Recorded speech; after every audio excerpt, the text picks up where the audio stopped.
In this video, we talk about Facebook ad frequency and how you can optimize that for the best results and to avoid ad fatigue. Check it out.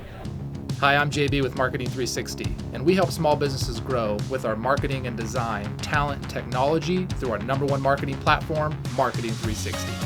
We call marketing and design MAD, and we love MAD. And hopefully these videos will help you fall in love with MAD too. So make sure to follow us to learn tips, tricks, and strategies to grow your business and fuel your brand. So what is ad frequency? Ad frequency is essentially how many times somebody sees your ad. So you want to keep an eye on that data metric and make sure that you're optimizing to that to make sure people aren't seeing your ads so much it's creating ad fatigue and they're no longer really impacting themselves from your ads and turning into leads and turning into customers, and therefore you're wasting money. You want to avoid ad fatigue, so let's talk about some tips on how you can do that. Tip number 1, Facebook ads perform the best when the ad frequency is between 3 and 5 times. So when somebody's seen the ad between 3 and 5 times, that's optimal. If they haven't seen it at least 3 times, they really haven't seen it enough to take effect. If they've seen it more than 5 times, it starts to lose its effect and you start to really waste money on your marketing because your cost per conversion is going up and you're getting less conversions. It's starting to drop. So 3 to 5 is what you want to look for. So in your Facebook campaigns, make sure you have the metric, the column added for ad frequency and watch that. And when you reach that 3 to 5 threshold, that's pretty good. When you exceed that, you're going to want to make some changes. Tip number 2 is what do you do after you exceed that 5 times frequency? When you start to hit 6, 7 frequency, you're going to want to make some changes. And so what you do is you just have to have new creatives. It doesn't have to be a huge change with your ad. It could be just a simple color change, but there needs to be some kind of an update because what's happened is the other ad has become fatiguing to the people seeing it and they're blinded to it now. So you need an ad refresh. Now typically when you hit that 3 to 5 threshold on ad frequency, that's going to be 2 to 4 weeks. So really what this means is you need new creatives essentially every 2 to 4 weeks. One bonus tip here is video ads have the longest shelf life. So video ads will typically make it for 4 to 6 weeks, whereas an image ad is only going to be 2 to 4 weeks. So what does this mean? Let's talk about some other tips. So tip 3, how do you really strategize for this? And here's the tip here.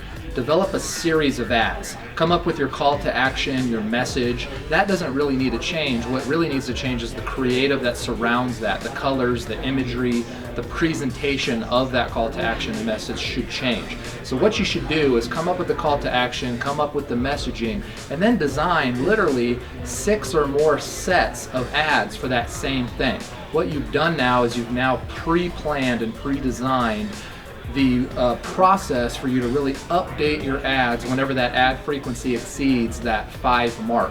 And so this is really powerful, right? Now you have a nice series of designs already ready to go right out of the gate.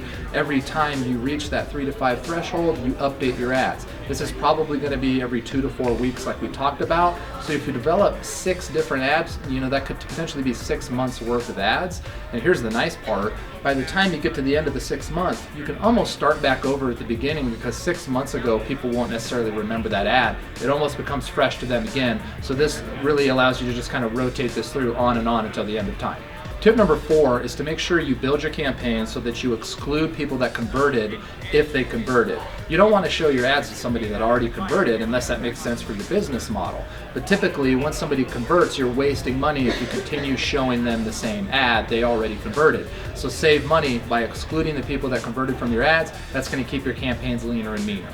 So tip number 5, we're just going to put this all together now. So how do you really tackle Facebook ads? You develop a call to action, you develop your messaging, you then design a series of 6 ads. 6 ads are going to run the course of 3 to 6 months in terms of the calendar, how long those are going to last.